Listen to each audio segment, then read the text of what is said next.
तो कोई भी वेटेड ग्राफ है, जैसे हम यहाँ पर अभी तुरंत जिक्र किए थे, कोई भी वेटेड ग्राफ है, ए है, बी है, सी है और डी है, और यहाँ से इस तरह से ये कनेक्टेड है, ये सारे vertex.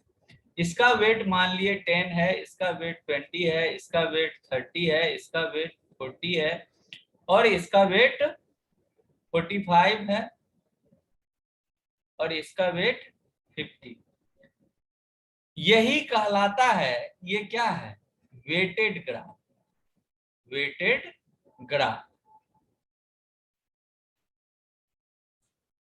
if any graph if any graphs each edges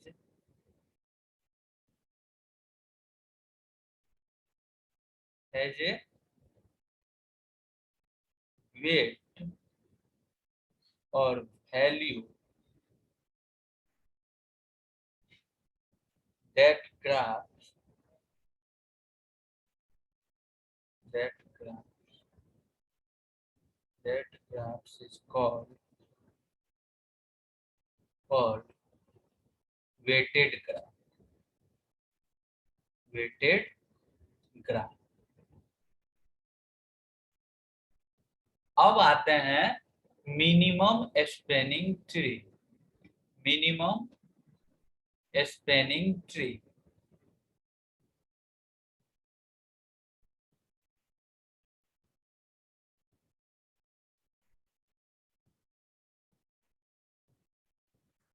MST। अगर किसी भी कंप्लीट ग्राफ का जो सबसे मिनिमम वैल्यू वाला स्पैनिंग ट्री होगा, जो सबसे मिनिमम वैल्यू वाला स्पैनिंग ट्री होगा, spanning tree, spanning tree that's weight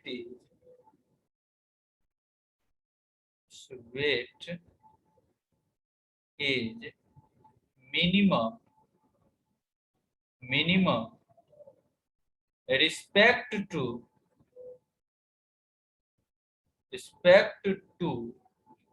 another spanning tree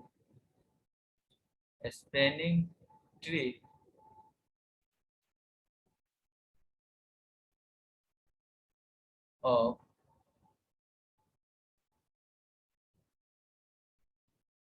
that complete graph.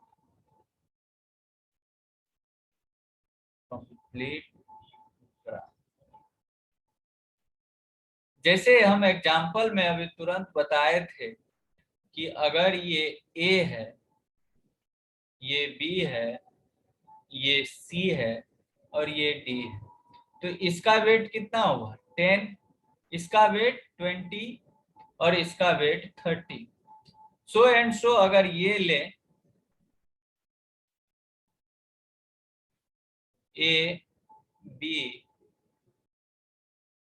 सी और डी, इसका वेट 10, इसका वेट 40 और इसका वेट 30, तो इसका टोटल वेट कितना हुआ, इसका टोटल वेट कितना हुआ 10 + 20 + 30 यानी कि 60। इसका टोटल वेट कितना हुआ 10 + 40 + 30 यानी कि 80। तो हम देख रहे हैं, और इसका जितना भी 16 ग्राफ होगा, 16 इसका स्पैनिंग ट्री बनेगा, तो इस सारे स्पैनिंग ट्री में जिस स्पैनिंग ट्री का मिनिमम, और यदि देखेंगे हम ऐसा, तो सबसे लोवेस्ट वाला यही तीनों है, इससे लोवेस्ट है कोई क्या, नहीं है। तो यही हमारा क्या बनेगा, minimum spanning tree. Minimum spanning tree. बात समझ में आया? ये हमारा मिनिमम स्पेनिंग ट्री नहीं होगा। हमारा मिनिमम स्पेनिंग ट्री कौन होगा? ये होगा, क्योंकि इसका वेट जो है इस कंप्लीट ग्राफ का, जो ये स्पेनिंग ट्री है, इस स्पेनिंग ट्री का, स्पेनिंग ट्री कैसे बना इसमें तो कंफ्यूजन नहीं होगा, क्योंकि स्पेनिंग ट्री हम बता चुके हैं कि कैसे होता है। अब इसमें जितना स्पेनिंग ट्री बनेगा उसमें जिस स्पेनिंग ट्री का कॉस्ट सबसे कम आएगा वही स्पेनिंग ट्री क्या कहलाएगा उस कंप्लीट ग्राफ का? मिनिमम स्पेनिंग ट्री कहलाएगा। कोई कंफ्यूजन इसमें तो बोलो, कोई कंफ्यूजन इसमें तो बोलो।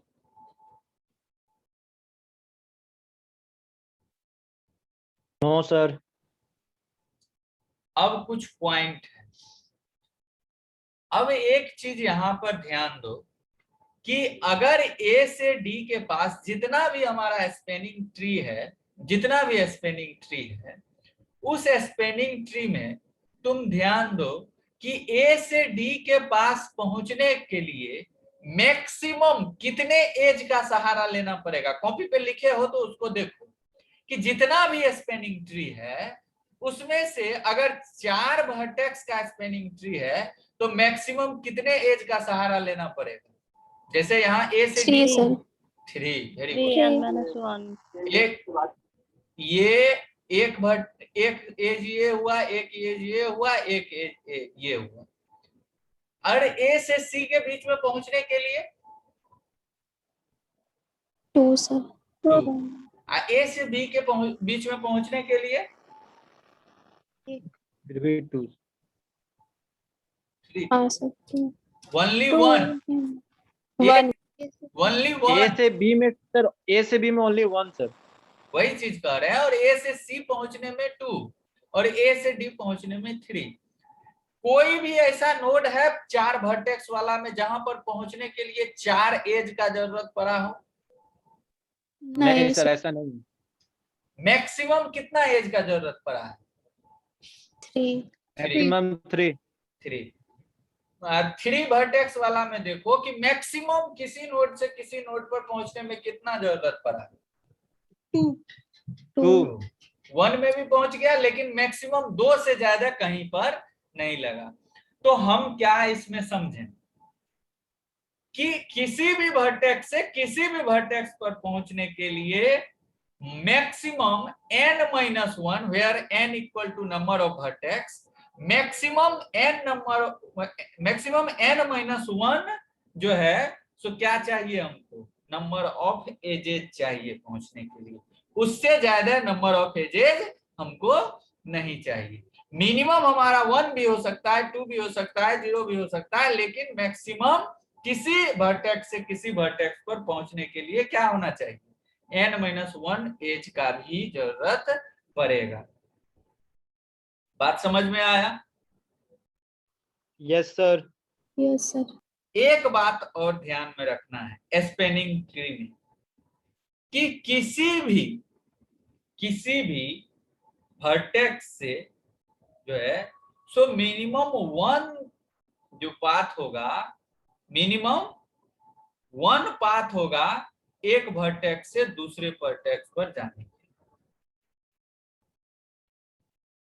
Minimum 1 path from 1 vertex to another vertex, यानी कि एक वर्टेक्स से दूसरे वर्टेक्स जाने के लिए कहने का मतलब क्या है कि ए से डी पर आने के लिए, ए से डी पर आने के लिए मिनिमम एक पाथ होगा ही होगा।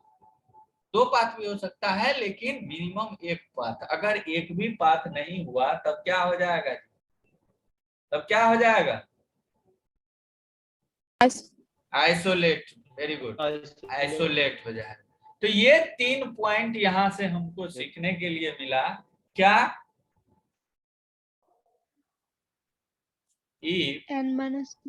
if we want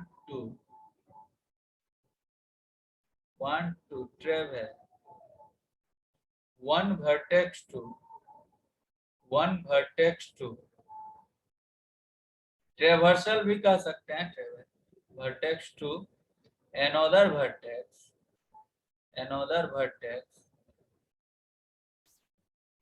then maximum n minus 1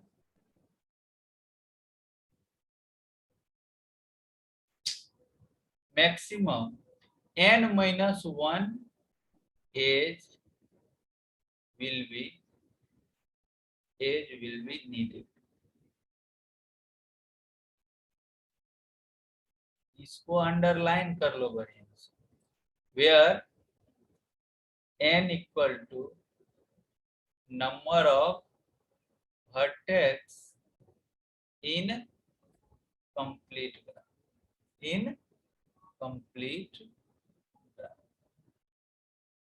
आया बात समझ में? दूसरा पॉइंट क्या, minimum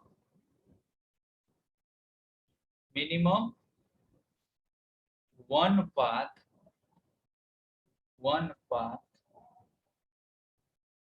between one vertex to another vertex. अगर ऐसा नहीं होता है तो वो किसमें चला जाएगा, आइसोलेट हो जाएगा, vertex to another vertex. तीसरा क्या बताए,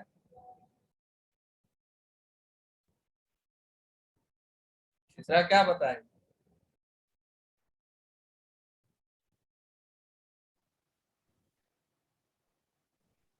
सर अगर कोई भी पाथ नहीं होगा तो वो आइसोलेट हो जाएगा सर। वो तो पहले लिखा चुके हैं, ठीक, इतना ये 2 पॉइंट तो लिखा दिए कि अगर किसी भी वर्टेक्स को एक वर्टेक्स से दूसरे वर्टेक्स पर जाने के लिए, एक वर्टेक्स से दूसरे वर्टेक्स पर जाने के लिए मैक्सिमम n एज का सहारा लेना पड़ेगा। इसको हम जो है सो पाथ लेंथ भी कहते हैं, ये जो है